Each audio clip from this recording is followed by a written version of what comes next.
Assalamualaikum warahmatullahi wabarakatuh. Halo rekan-rekan, saya Devi Azunur dari kelas MJ 401. Di sini saya akan mempresentasikan ujian akhir semester dengan mata kuliah Perekonomian Indonesia.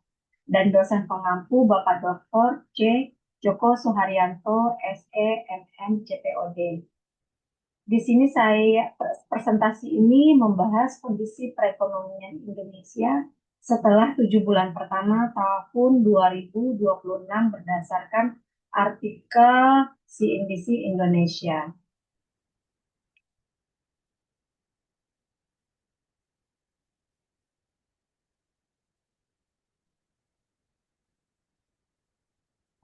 Baik, kita masuk ke slide gambaran umum kondisi ekonomi. Setelah 7 bulan pertama tahun 2026, kondisi perekonomian Indonesia menunjukkan keadaan yang cukup beragam. Sisi positif, ekonomi tumbuh di atas 5%, inflasi masih dalam sasaran Bank Indonesia, konsumsi rumah tangga tetap menjadi penopang. Tekanan yang perlu diantisipasi, pelemahan nilai tukar rupiah, menurunnya keyakinan konsumen, penurunan penjualan retail, dan terakhir kondisi ketenaga kerjaan dan harga BBM non-subsidi. Kondisi ekonomi Indonesia saat ini lebih tepat dikatakan masih cukup kuat, tetapi mulai menghadapi berbagai tekanan yang harus diantisipasi.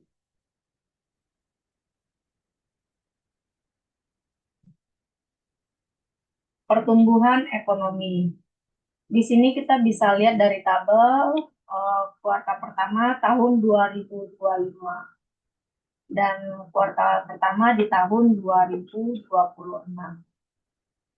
Analisis pertumbuhan kuartal 2026 ekonomi Indonesia pada kuartal pertama tahun 2026 tumbuh sebesar 5,61% secara tahunan.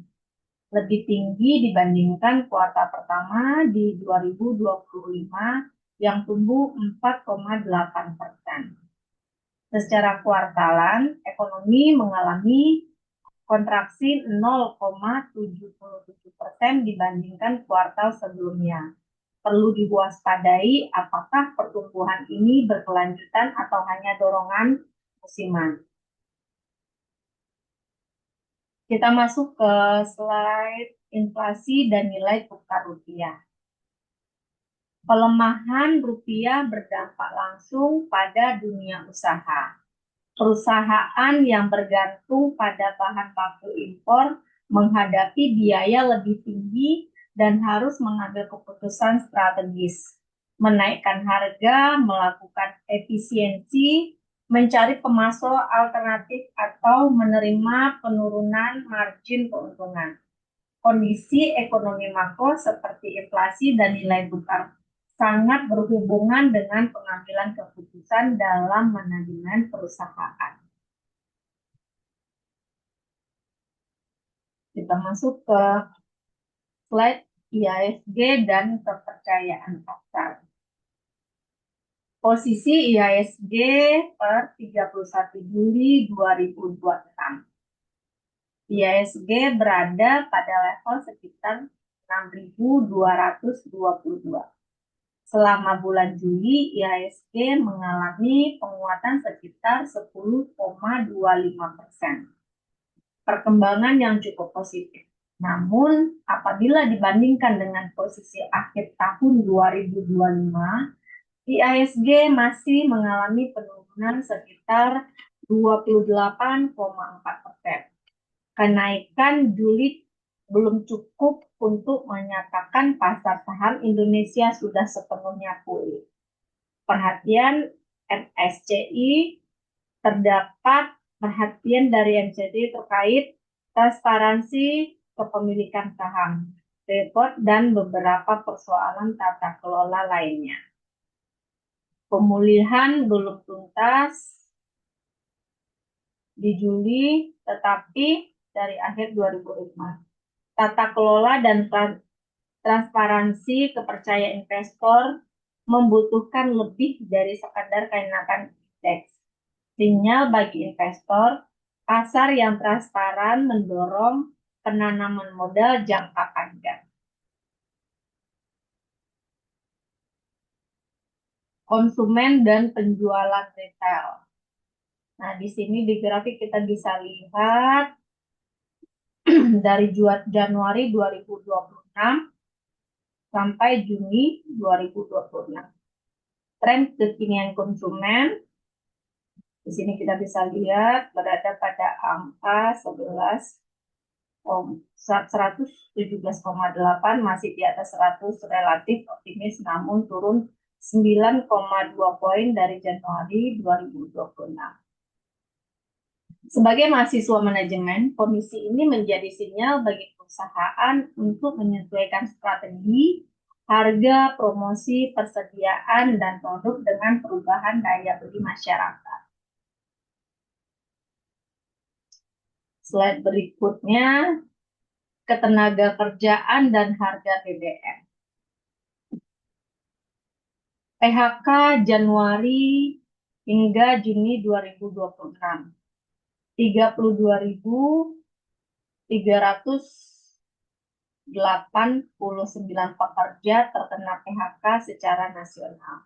Jawa Barat menjadi provinsi terdampak terbesar dengan 6.727 pekerja. Walaupun lebih rendah dari periode yang sama tahun 2025, angka ini tetap perlu diperhatikan karena berdampak pada pendapatan rumah tangga dan kemampuan konsumsi. Harga BBM non subsidi, harga pertama berada di Rp16.250 per liter. Masih lebih tinggi dibandingkan akhir tahun 2025. Kenaikan harga energi meningkatkan biaya transportasi, distribusi, dan operasional perusahaan secara keseluruhan.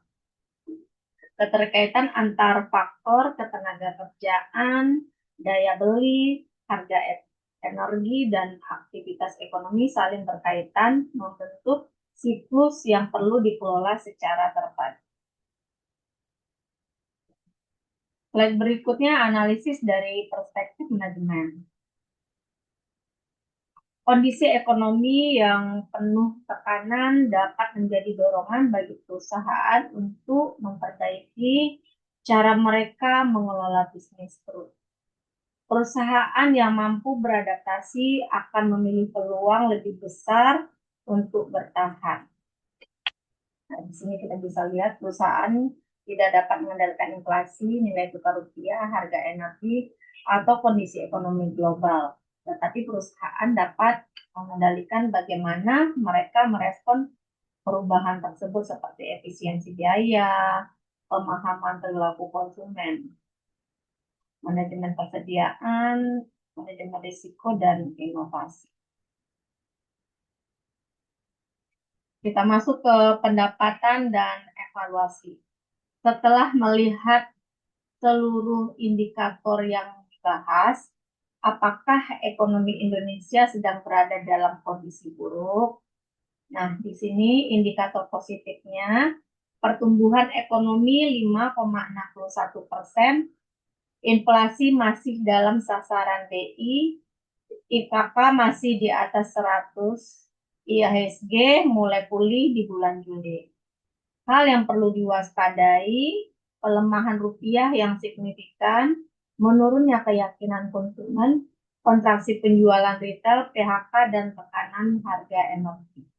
Ekonomi Indonesia masih memiliki ketahanan tetapi membutuhkan kewaspadaan dan kebijakan yang tepat agar tekanan tersebut tidak semakin besar.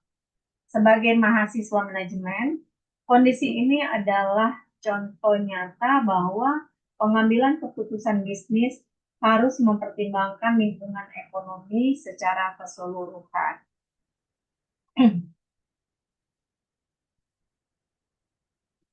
Untuk slide berikutnya, kita masuk ke kesimpulan dan penutup. Perekonomian Indonesia setelah 7 bulan pertama tahun 2026 berada dalam kondisi cukup kuat, tetapi penuh tantangan. Pertumbuhan ekonomi yang masih positif patut diapresiasi, namun tidak cukup hanya dilihat dari angka PDB semata.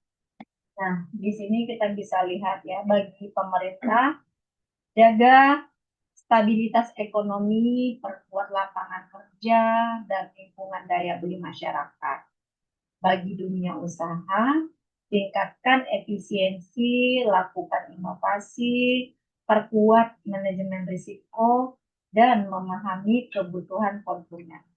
Untuk bagi masyarakat sendiri, pertumbuhan ekonomi bermakna ketika manfaatnya benar-benar dirasakan oleh seluruh lapisan masyarakat. Pertumbuhan ekonomi bukan hanya tentang seberapa besar angka pertumbuhannya, tetapi juga tentang seberapa besar manfaat pertumbuhan tersebut dapat dirasakan oleh masyarakat.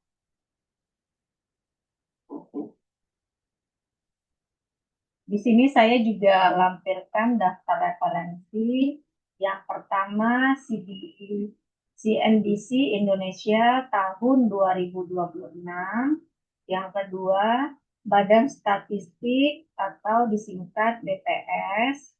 Yang ketiga, Bank Indonesia, data inflasi BI, Rate Index keyakinan konsumen, dan indeks jual real yang digunakan dalam artikel. Yang keempat, Kementerian Ketenagakerjaan Republik Indonesia. Dan yang terakhir, CNBC Indonesia Research.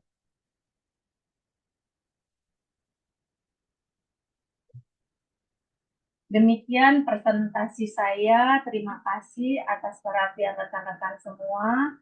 Wassalamualaikum warahmatullahi wabarakatuh. Sampai berjumpa.